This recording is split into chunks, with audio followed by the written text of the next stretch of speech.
More than an hour-long conversation between former President Donald Trump and Bloomberg editor-in-chief John Micklethwait in partnership with the Economic Club of Chicago, a conversation that ranged from tax and tariffs and technology to immigration and the Federal Reserve. Welcome back to special coverage, a special edition of Balance of Power here on Bloomberg TV and radio. I'm Kaylee Lyons alongside Joe Matthew. We are about to break down exactly what we heard there from Donald Trump in terms of his economic policy, including the pushback he gave on what a number of economists or majority of economists would suggest are potential inflationary and detrimental impacts of the policy, pushing back on the idea, Joe, that tax cuts will add to the deficit, that tariffs will lead to higher costs for the American people, even that it could influence ultimately the dominance of the dollar as the world's reserve currency. We should point out a lot of those things were fact-checked in real time by John Micklethwait. Yeah, we have a lot to unpack here, and that was quite an exchange. Sometimes interviews take different forms with Donald Trump. That was a real back and forth, and I think we all learned a lot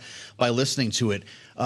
John started by citing his very first question, research from the Committee for a Responsible Federal Budget, that if you wonk out with us here on a daily basis on Balance of Power, you're pretty familiar with. $7.8 to $15, I believe, trillion dollars was the estimate, that unless there's something we're not understanding about how to pay for the tax cuts and exemptions that Donald Trump has put forth, that is what it would add to the deficit.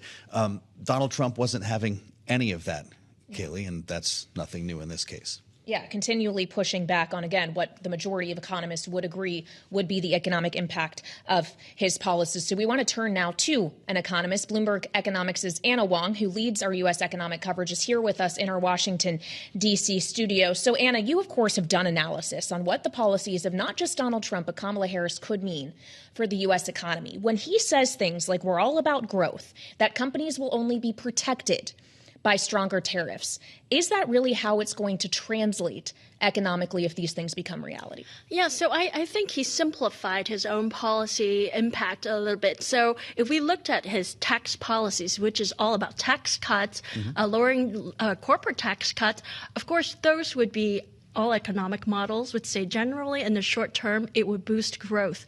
That would be where the growth enhancing would come from. But there's a cost to be paid for that, and which is that over the long term with higher fiscal debt to GDP ratio, that would raise interest rates. And in 10 years, those benefits, which you see in the first 2 or 3 years, would dissipate. Also, in terms of tariff policy, he mentioned a lot about how tariffs would bring back jobs to the country, and that's pro-growth. So I think it's important to know that it's true. Economists were wrong in his first administration, that all the inflationary impact most economists estimated were overblown. But, you know, the economy adjusts to tariff in two ways, either through higher prices, if firms can pass through those prices, or through lower investment and lower growth.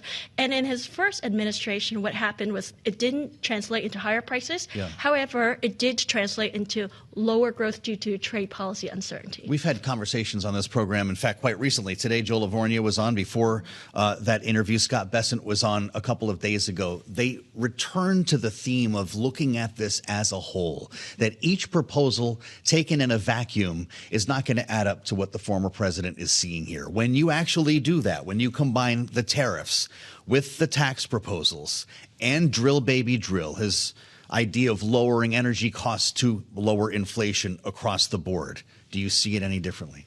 Yeah, I think that if you take it holistically, and Joe Lavorgna is completely right. You have growth-enhancing tax policy in the short term, but growth-reducing trade policy in the short term. I think in the first 2 or 3 years, that will about wash out. The effect will be slightly negative over a 10 years period. Anna, thank you so much for being with us. Bloomberg Economics, Anna Wong, keeping us honest on some of the issues that we talked about here. And I want to turn from the economy to politics. Of course, it's pretty hard to remove the two, so we'll do both with our signature panel. Rick Davis, partner at Stonecourt Capital, alongside Jeanne Sheehan Zaino, political science professor at Iona University, senior democracy fellow at the Center for the Study of the Presidency and Congress. Rick, you said this was going to be a spirited conversation, that this might be the most challenging interview that Donald Trump would have for the rest of the cycle. I think you might be right.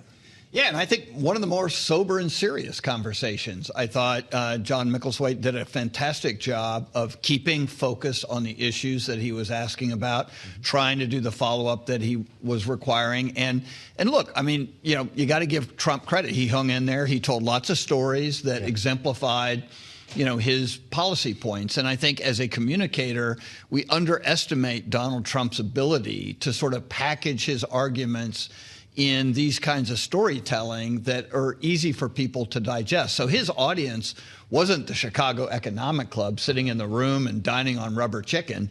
His audience were, you know, blue collar workers in Michigan and Pennsylvania and Wisconsin who, when they hear these stories, they can actually understand the economic points that he's making. But if part of his audience here, Jeannie, was in Michigan, he again attacked Detroit, as we saw him do in Detroit just a few days ago. He's going to be back there later on this week. He called it horrible, talking about how it hasn't recovered. Of course, it did declare bankruptcy back in 2013, but it has seen a recovery since then. In fact, the city just announced earlier this year it grew in population between 2022 and 2023 for the first time since 1957. How does that play in a state which ultimately could have a hand in deciding this election? Yeah, this is something we've heard Trump do over and over again, attack cities from Milwaukee and Detroit and, of course, New York City. And, of course, factually, there's no basis for it. We know violent crime, for instance, in Detroit is down to levels we haven't seen since 1996. And I think, you know, as I watched this entire interview, which I agree was so important, Donald Trump missed an opportunity here in my mind. He ended up talking about what? Defending January 6th, talking about Venezuela and Maduro, this strongman, this autocrat, this dictator, as well. What a great job he has done cutting down on violence with the use of a police state. He is making certainly things that Republican leaders at the state and local level have pushed back against, as it refers to Aurora, as it refers to Springfield. The list goes on. And John Micklethwait was trying to have a sober, serious conversation on his economic policies. And I can bet that is not where Donald Trump's campaign wanted him to go, to sit there and say those kinds of things. The attacks were all over the place. They were on everybody from the press to, to people who are running these cities and states, to immigrants. There was no fact checking that he was going to abide by, and it was off the rails in true Donald Trump style. And that is a problem for Donald Trump, because I know he wants to double down in his base. Rick is right, but he's got to reach sober-minded people in the middle who like his policies first term, but are very concerned about this rhetoric. And I don't think he did himself any favors on that front. And of course, top of the list there is tariffs. He had absolutely no answer to the very serious economic questions about raising tariffs. He said sometimes 200, 500%. All right, Jeanne Sheehan Zaino and Rick Davis with their clutch analysis coming out of the interview. They're going to be sticking with us for the rest of the hour. We thank you both, our signature panel, here on an important day as we go into overtime here on our special coverage live from Washington following Bloomberg's interview with Donald Trump. The former president talked about tariffs quite a bit today and policies he'd like to pursue if elected in the conversation we just brought to you in partnership with the Economic Club of Chicago. Let's listen. To me, the most beautiful word in the dictionary is tariff, and it's my favorite word. It needs a public relations firm. Joining us now for more here on Bloomberg TV and radio, Anna Ashton, founder of Ashton Analytics, former China analyst for the U.S. Department of Defense. And it's great to see you. Thanks for joining us here following this conversation. Donald Trump pushed back pretty hard on the issue of tariffs. He called tariffs his favorite word, the most beautiful word in the dictionary. Did he change the way you look at this in his conversation today with John Micklethwait? Well, no, and thank you for having me on. It was interesting to listen to his remarks. I think we can all be pretty assured of where he wants to go with tariff policy, that he wants to raise tariffs, and not just on China. He spent a lot of time talking about Mexico, for example.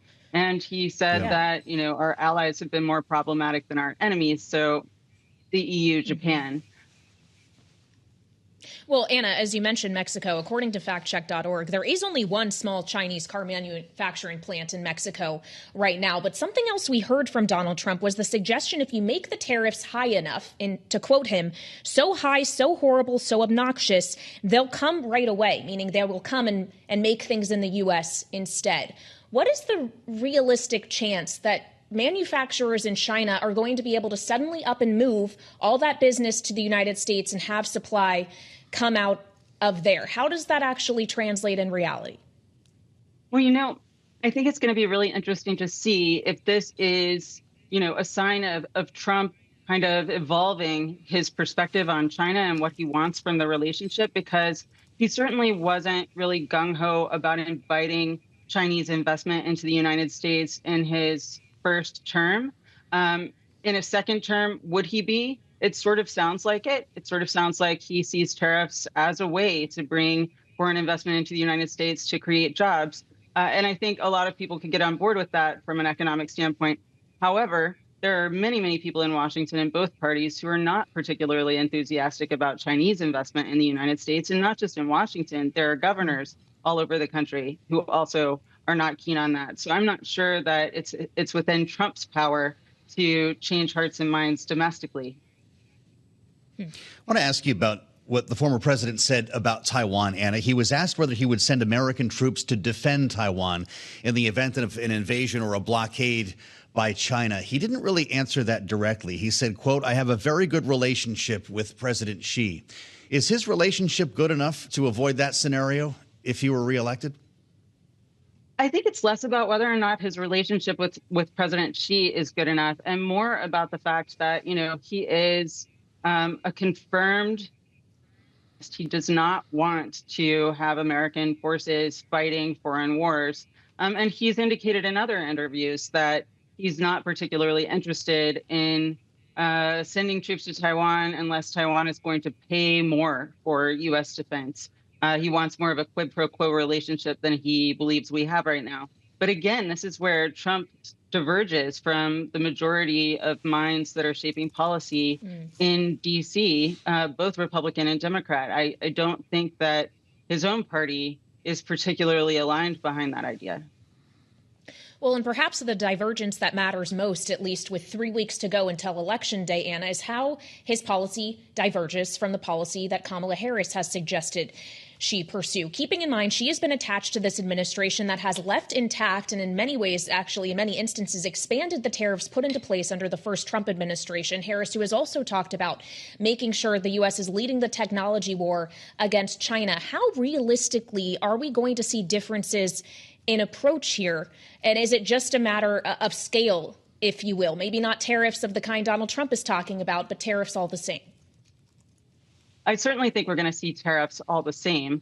But, the Biden administration has, with its increase of select tariffs in the last month, made clear that they're interested in taking a more targeted approach. And, that is overall the impression I'm getting from Harris's talking points.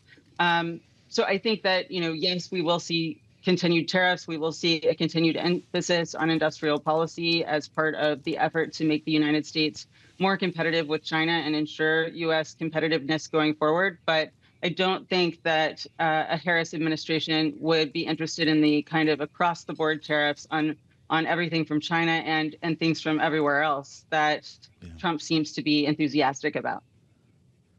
Great to have you with us today, Anna. Thank you. Anna Ashton is founder of Ashton Analytics, former China analyst for the U.S. Department of Defense. Just the voice we needed today. We thank you again. And joining us now is Democratic Congressman Sean Casten of Illinois. He serves on the House Financial Services Committee and brings the voice of a Democrat to the table here. Congressman, it's good to see you. Welcome back to Bloomberg TV and radio.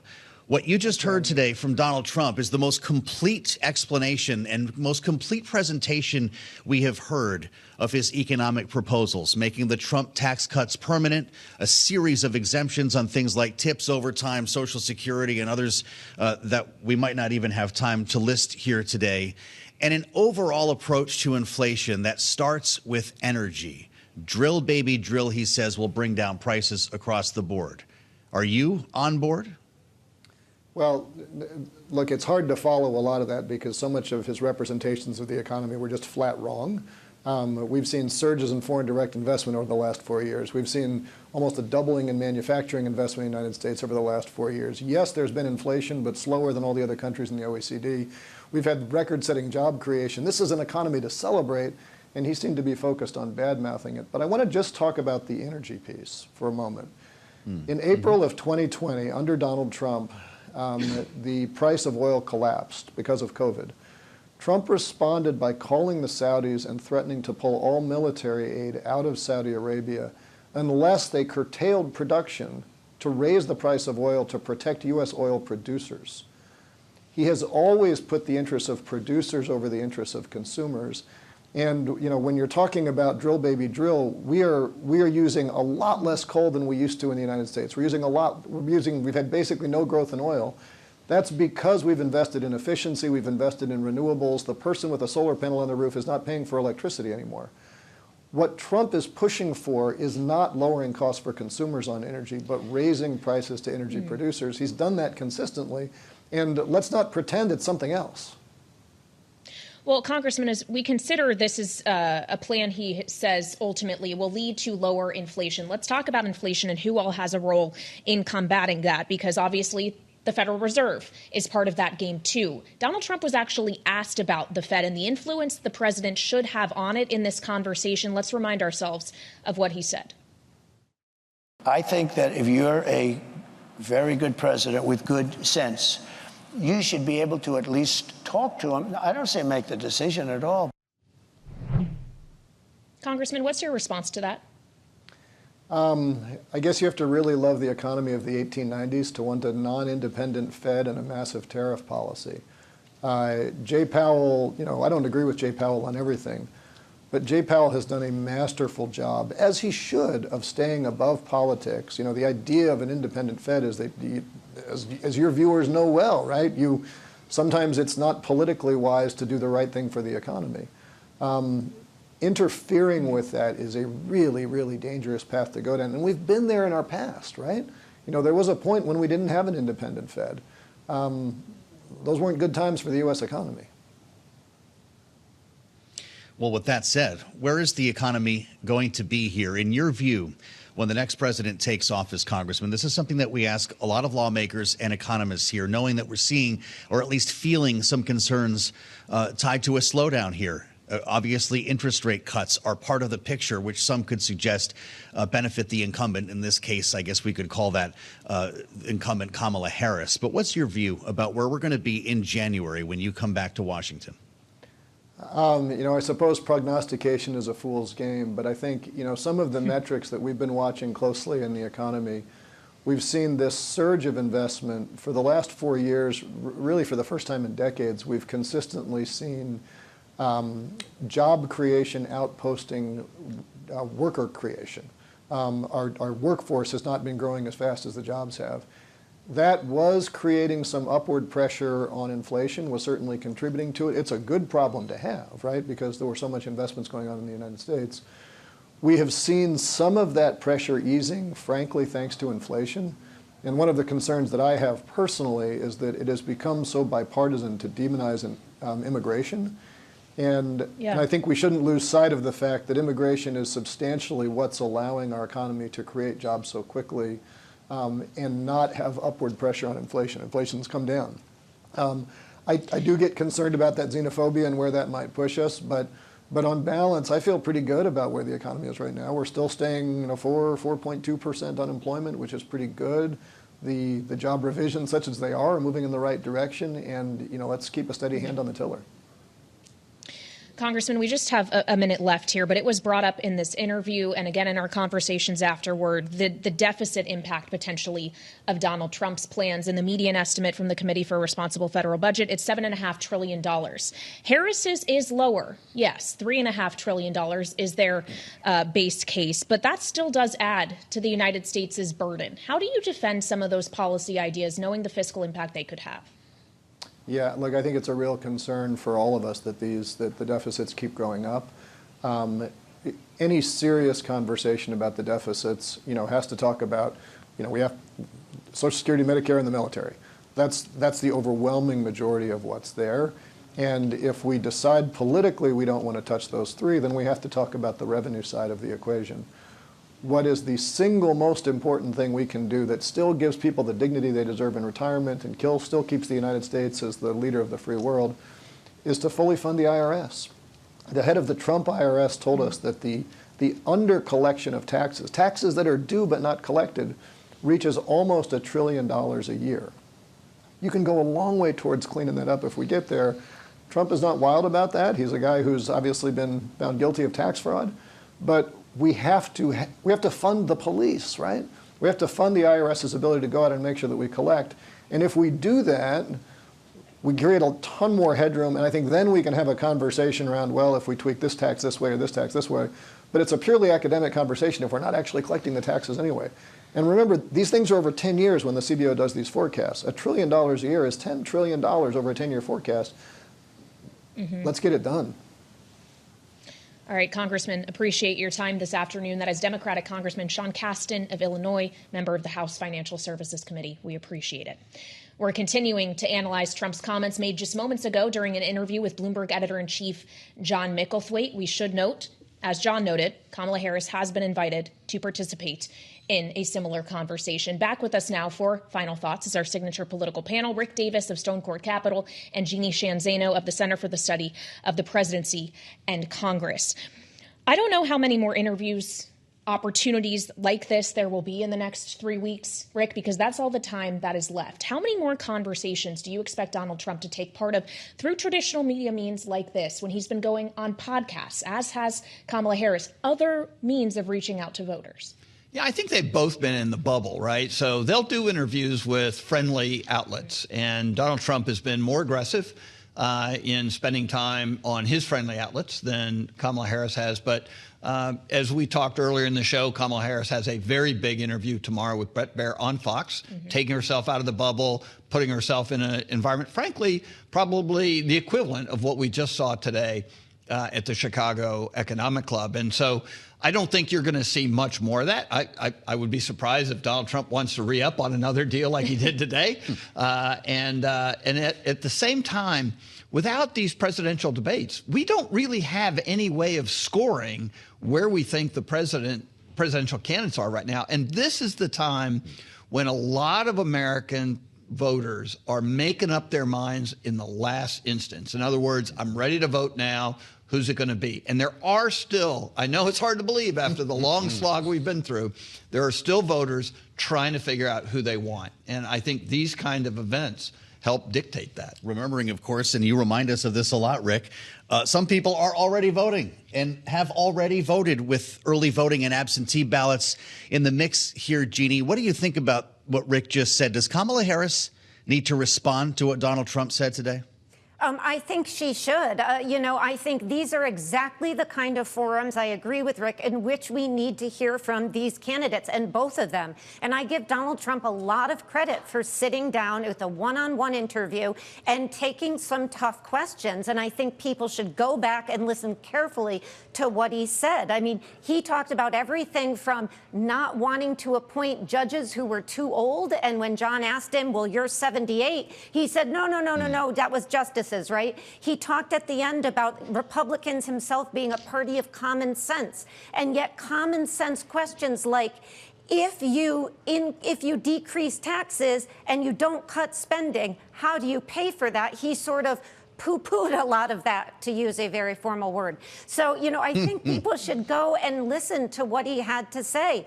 He talked about how he weaves, and he certainly weaved a lot today. And the one that really sticks with me is the one about the Fed. For anybody who wants Donald Trump to have some voice in the Fed, then think about, would you want that if it was a Democrat? Because historically, that is very problematic for democratic economies.